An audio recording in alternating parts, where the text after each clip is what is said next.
தாய் தமிழ் உறவுகளுக்கு வணக்கம். தமிழக வெற்றி கழக பெண் தலைவர் ராஜ்யசபா எம்பி ஆகின்றார். தமிழக வெற்றி கழக பெண் தலைவர் ராஜ்யசபா எம்பி ஆகின்றார் என்ற தலைப்பில் இந்த காணொளியை காண்கிறோம்.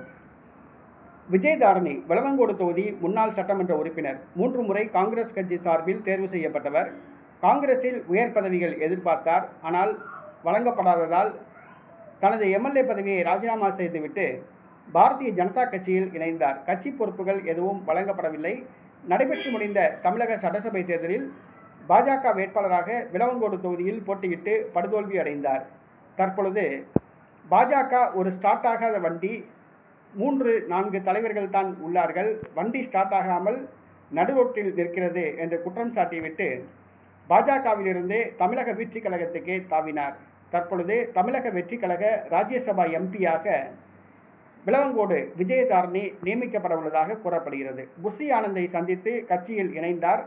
புஷி ஆனந்த் ஆதரவாளராக மாறியுள்ளார். தற்பொழுது தமிழக வெற்றி கழகத்தில் விஜயதாரணி இணைந்துள்ளார். அடுத்து காலியாக உள்ள ராஜ்யசபா தேர்தலின் பொழுது அவர் ராஜ்யசபா வேட்பாளராக நிறுத்தப்படுவார் என்றும், தமிழக வெற்றி கழகம் சார்பில் ராஜ்யசபா எம்பியாக அவர் ராஜ்யசபாவுக்கு அனுப்பப்படுவார் என்றும் கூறப்படுகிறது. விளவங்கோடு தொகுதி விஜயதாரணி ராஜ்யசபா எம்பியாக தேசிய அரசியலில் கால் பதிக்கிறார் என்று சொல்லலாம்.